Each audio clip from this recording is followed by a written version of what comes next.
February 1959. The Ural Mountains in the Soviet Union, a place where the wind screams louder than any human.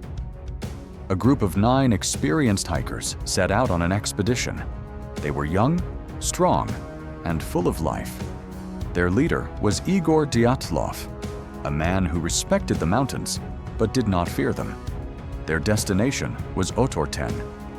In the local Mansi language, it means, "Don't go there." The journey started happily. They took photos, they sang songs, they wrote in their diaries. But on February 1st, the weather turned against them. The snowstorm became blinding. Lost and exhausted, they made a fatal decision. They set up camp on the slope of Kholat Syakhl. Kholat Syakhl, the dead mountain, a place void of life. Inside the tent, they ate dinner. They took off their boots. They prepared for sleep. Everything was normal. Until something happened. Something terrifying enough to make experienced hikers lose their minds. It wasn't an avalanche. It wasn't a bear. It was something unknown.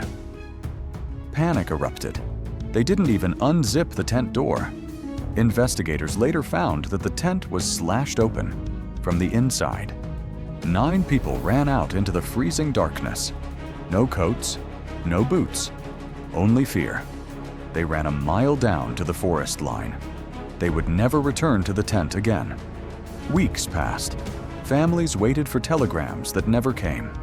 The silence was deafening. A search party was sent. Pilots, soldiers, and fellow students.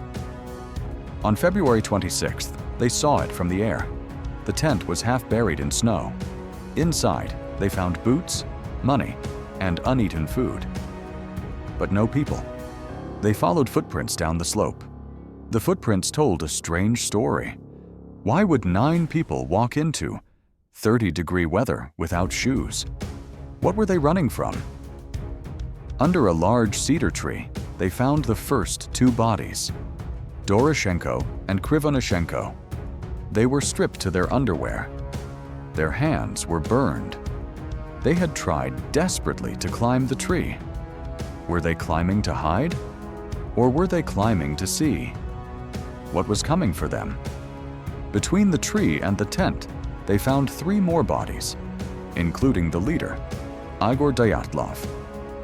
Igor was lying face up. One hand was raised, as if protecting himself from something. Nearby was Zina. She had crawled hundreds of meters towards the tent before freezing to death. Rustem Slobodin was found with a fractured skull, but there were no external bruises. 5 bodies were found, but 4 were still missing. Where were the others? It took 2 months to find them, buried 4 meters deep in a ravine. And when they pulled them out, the true nightmare was revealed.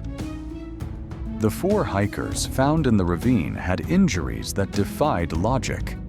They weren't just frozen, they were crushed. Thibaut Brignol had a crushed skull. Zolotaryov and Dubinina had shattered ribs. Doctors compared the damage to a car crash. Yet, there were no external bruises. The pressure came from everywhere. But the most horrifying discovery was Lyudmila Dubinina. Her eyes were missing, and her tongue had been ripped out while she was still alive. It gets stranger. During the funerals, families noticed something odd. The bodies had turned a deep orange color, and when investigators tested their clothes, the Geiger counters went crazy. Radiation. The Soviet government closed the case immediately. Their official verdict: an unknown compelling force. What was this force? Some say it was a secret military weapon testing. Parachute mines exploding in the air. Others believe it was the Yeti. A photograph found on Thibaut's camera shows a dark, looming figure. Or was it infrasound? The wind creating a frequency that causes panic and insanity. Years have passed. Expeditions have gone back. but the mountain refuses to speak. 9 lives ended in terror. And we are left with only one question. What did they see in the darkness that made them run into the arms of death? The mystery of the Dyatlov Pass remains frozen in time.